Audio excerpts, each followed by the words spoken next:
आज हम पढ़ने जा रहे हैं नदियों के बारे में, भारत की नदियों के बारे में। खूब ठीक से समझो बच्चे, नदियों का उद्गम। ऐसा हम जानेंगे जिस भारत में हम रहते हैं उस भारत में कई प्रकार की नदियां हैं। उन नदियों में हम यहाँ देखें, ये हमने भारत का मानचित्र बनाया। भारत के मानचित्र में सबसे ऊपर ये सिंधु नदी, ये झेलम, चिनाब, रावी, सतलज और सतलज की सहायक नदी है ब्यास। ये 5 नदियां ऐसी है, 5 नदियां पंजाब से होकर गुजरती है। इसी वजह से पंजाब को पंच नद के नाम पर पंजाब कहा जाता है। हमें मुख्य तौर पे भारत की नदियों के बारे में पढ़ना है तो हम याद रखेंगे ये है गंगा नदी। गंगा नदी गंगोत्री से निकलती है। कहाँ से निकलेगी? जैसे पूछूंगा एकदम बताते चलोगे। दूसरा है उसी के बगल में यमुना नदी। यमुना नदी कहाँ से निकलती है? यमुनोत्री से निकलती है। गंगा नदी जब निकलती है तो भागीरथी के नाम से निकलती है। बच्चे पहली बार जिस मैदानी क्षेत्र में प्रवेश करती है उस जगह का नाम होता है हरिद्वार। तो हरिद्वार में सबसे पहले प्रवेश करती है, इसलिए हिंदू धर्म के मानने वाले लोगों का हरिद्वार जो है वो पवित्र स्थल माना जाता है। क्यों पवित्र स्थल माना जाता है? इन पहाड़ी क्षेत्रों से निकलते हुए पहली बार जिस मैदानी क्षेत्र में गंगा आती है उस जगह का नाम क्या है? हरिद्वार। हरिद्वार से जब आगे बढ़ती है उसका नाम गंगा हो जाता है। उसके पहले उसका नाम क्या रहता है? भागीरथी। लेकिन वहां से नाम गंगा होता है। और गंगा आती है यहाँ पर इलाहाबाद में। इलाहाबाद में गंगा आती है और यमुना आती है यमुनोत्री से निकलकर इलाहाबाद में दोनों आकर मिल जाते हैं। एक नदी प्राचीन काल में यहाँ से सरस्वती नदी जो राजस्थान से आती थी तो वहां पे इलाहाबाद में 3 नदियों का संगम बनता था, गंगा, यमुना, सरस्वती। और नदियों के मिलन को ही, संगम को ही हम प्रयागराज या इलाहाबाद के नाम से जानते हैं। तो ये संगम होता है यहाँ पर। गंगा और यमुना दोनों नदी एक नदी के रूप में यहाँ से जानी जाती है और इस नदी को हम क्या बोलते हैं?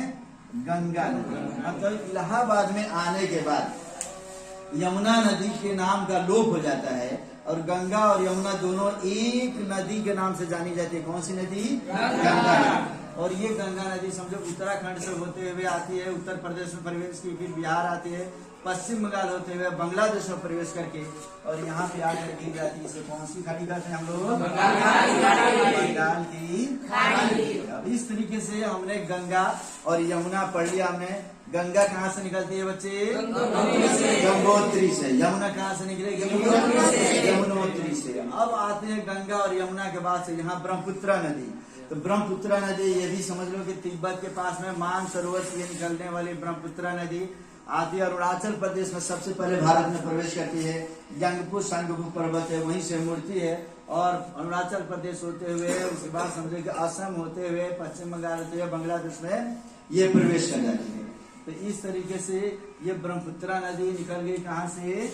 मानसरोवर से। याद रखेंगे हम लोग कहाँ से निकलती है? मानसरोवर। दोनों नदियों के बारे में जानेंगे कि भारत की सबसे लंबी नदी जो होती है वो गंगा नदी। अब भारत की सबसे बड़ी नदी होती है चौड़ाई के क्षेत्र में, वो कौन सी है? ब्रह्मपुत्र नदी। अब हम आते हैं यहाँ पे बीच में, ये मध्य प्रदेश में एक नदी है नर्मदा नदी। नर्मदा नदी कहाँ से निकलती है? अमरकंटक। नाम याद रखो, कहाँ से निकलेगी? फिर है इसमें से ताप्ती नदी। ताप्ती नदी निकलती है बैतूल जनपद से। कहाँ से निकलेगी? तो मैं पूछूंगा कौन सी नदी कहाँ से निकलती है, बता सकते हैं तुम लोग? और ये दोनों नदी पूरे भारत में, ये 2 नदी एक ऐसी नदी है जो पश्चिम दिशा की तरफ आती है। परीक्षा में पूछता है कि पश्चिम दिशा में बहने वाली कोई 1 या 2 नदी कौन कौन सी है? और ये आकर गिरती है यहाँ पर हमारी खंभात की खाड़ी। कौन सी खाड़ी? खंभात की। ये है बंगाल की खाड़ी, ये है खंभात की खाड़ी। इसके बाद नीचे ये अरब सागर और नीचे सबसे नीचे हमारा हिंद महासागर। ये सब हम पहले से पढ़ चुके हैं बच्चे। मुख्य तौर पे हमें पढ़ना है कि भारत में कौन सी नदी कहाँ से निकलती है, किस राज्य में बहती है और किधर जाती है। जब हमारा ये क्लियर होगा तब हम पढ़ेंगे कि कौन सी परियोजना किस राज्य में स्थित है या किस नदी पर स्थित है। अभी हम पढ़ेंगे भाखड़ा नांगल परियोजना, हीराकुंड परियोजना। मैं बताऊंगा भाखड़ा नांगल परियोजना सतलज नदी पे है। सतलज नदी नाम रखते ही हम समझ जाएंगे कौन से राज्य में है, वो पंजाब। हीराकुंड परियोजना में बोलूंगा कि महानदी पर स्थित है, तो महानदी का नाम रखते ही राज्य हमें याद होना चाहिए कि ये उड़ीसा में है। समझिए सभी।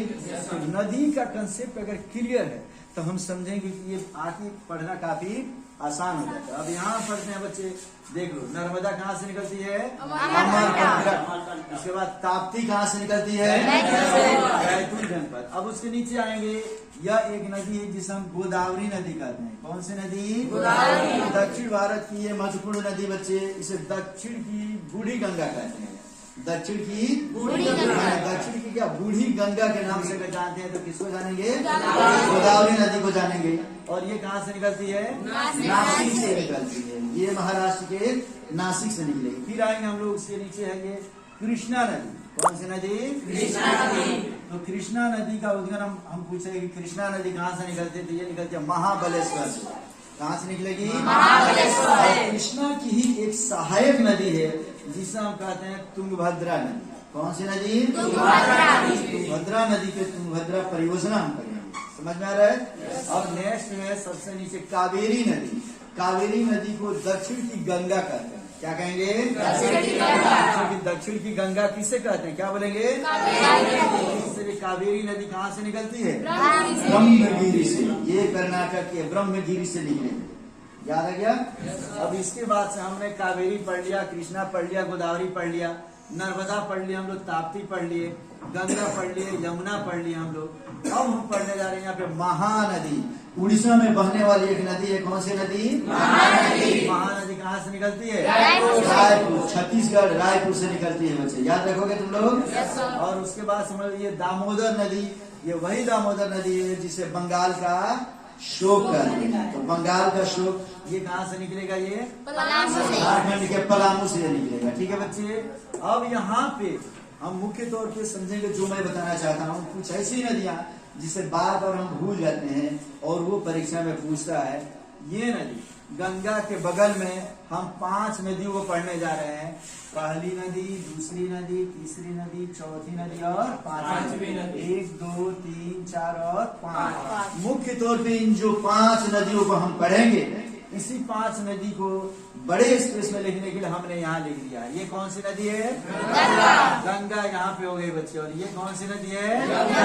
यमुना के बाद ये पहली नदी। ये 1 2 3 4 5 जो लिखा हुआ है, इन्हीं 5 नदियों को हम बड़ा करके यहाँ पढ़ रहे हैं कि समझने में कोई दिक्कत नहीं। ये निकलती है पहली गोमती नदी। पहली कौन सी नदी है? गोमती नदी। गोमती नदी कहाँ से निकलती है? से निकलती है। दूसरी है घाघरा नदी। घाघरा कहाँ से निकलती है? हिमनद से निकलती है। ये याद रखोगे तुम लोग, मापचा चुंगो। तीसरा है राप्ती नदी, यह रूमकूट से निकलती है। उसके बाद चौथी है गंडक नदी, यह समझ लो कि धौलागिरी मानसरोवर से निकलती है। और 5वीं है कोसी नदी, ये वही कोसी नदी